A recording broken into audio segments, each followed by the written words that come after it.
বর্তমান সময় চারিদিকে রমরমা পরকীয়া চলছে। এটি কেন হচ্ছে, কিসের জন্য হচ্ছে? এটি শুধুমাত্র সমাজের একটি অবনতি, সুশিক্ষার অভাব, মানুষের জ্ঞান বিবেকের অভাবের জন্য এগুলো হচ্ছে। বর্তমান সময় ইয়ং জেনারেশনের ছেলে মেয়ে এবং বিবাহিত অবিবাহিত অধিকাংশই পরকীয়ায় জড়িত। এই পরকীয়া থেকে আমাদের সকলকে বাইর হয়ে আসতে হবে। তা না হলে আমাদের জন্য আমাদের পরিবারের সকলের মান সম্মান বোধ নষ্ট হয়ে যাবে। ঠিক তখনই যখন আমরা ধরা খেয়ে যাব। তাই এই পরকীয়ায় ধরা খাওয়ার আগেই আমরা যখনই বুঝতে পারবো যে এই পরকীয়া করাটা আমাদের জন্য ভুল হচ্ছে, অবশ্যই সেই মুহূর্তে আমরা বাইর হয়ে আসবো। একজন মানুষ যখন খারাপ কাজে লিপ্ত হয় তখন সে বুঝতে পারে না যে আমি এই কাজটি খারাপ করছি। এজন্য যারা বুঝতে পারবেন, তাদের শুভাকাঙ্ক্ষী আছেন, অবশ্যই তাকে বুঝপাট দিয়ে ফিরিয়ে আনবেন। তা না হলে একটি সময় এসে সমাজের ব্যাধি হিসেবে তারা চিহ্নিত হবে, যেটি বর্তমান সময় আমাদের আশপাশে প্রতিনিয়ত ঘটে যাচ্ছে, আমরা দেখতে পাচ্ছি।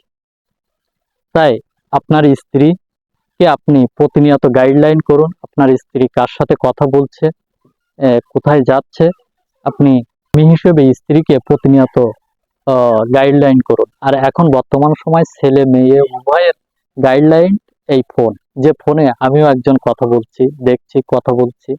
এই ফোনটা একজন মানুষকে খুব কেমন তার চরিত্র স্পষ্ট করে তুলে ধরতে পারে। কারণ এই বর্তমান সময় মানুষ পরকীয়া করুক, ভালো সম্পর্ক তৈরি করুক, এই ফোনের মাধ্যমেই করে। কারণ ফোনের মাধ্যমেই তারা কথা বলে। তাই আপনার আপনার নিজের মেয়ে সন্তান বা ছেলে স্ত্রী, এদের ফোনগুলো আপনি মাঝে মধ্যে একটু চেক করবেন। অবশ্যই বুঝতে পারবেন যে সে পরকীয়া করছে কিনা। আর বর্তমান সময় পুরুষরা বিবাহিত বিবাহিত পুরুষ বা বিবাহিত নারী, অবিবাহিত ছেলে বা বিবাহিত পুরুষরা অধিকাংশ সময় পরকীয়া করছে। তারা কেন পরকীয়া করছে? একজন বিবাহিত নারীর সাথে একজন ছেলে যখন পরকীয়া সম্পর্কে জড়িত হয়, তখন সে ভেবে চিন্তেই পরকীয়া সম্পর্ক তৈরি করে অধিকাংশ ক্ষেত্রে। কারণ সে জানে যে স্ত্রীর সাথে সম্পর্ক তৈরি করলে আমাকে বিয়ে করতে হবে না, আমি তার ভোগ করতে পারবো, আমার ইচ্ছা মতো তাকে কাছে পাবো।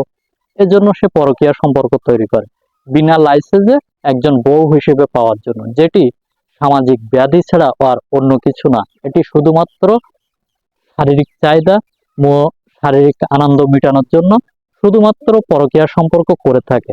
তাই সকল শ্রেণীর লোকেরা বর্তমান সময় কম বেশি পরকীয়ায় জড়িত আছেন বলে প্রাথমিকভাবে আমরা ধারণা করছি। তাই বলে এখানে সকল শ্রেণী বলতে আবার আপনারা স্পষ্ট করে নিবেন না যে প্রত্যেকেই পরকীয়া করছে।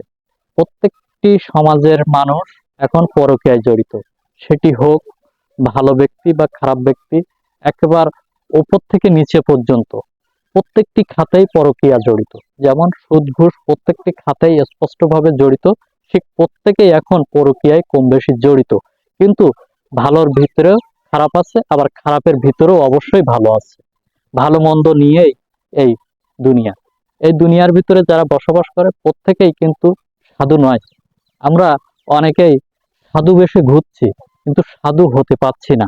তাই সকলের প্রতি আমি উদাত্ত আহ্বান রাখবো, আপনারা যারা পরকীয়ার সম্পর্কে জড়িত আছেন, অবশ্যই পরকীয়াকে না বলুন। পরকীয়া একটি সামাজিক ব্যাধি। এই সামাজিক ব্যাধি থেকে আপনারা সকলেই দূরে থাকুন।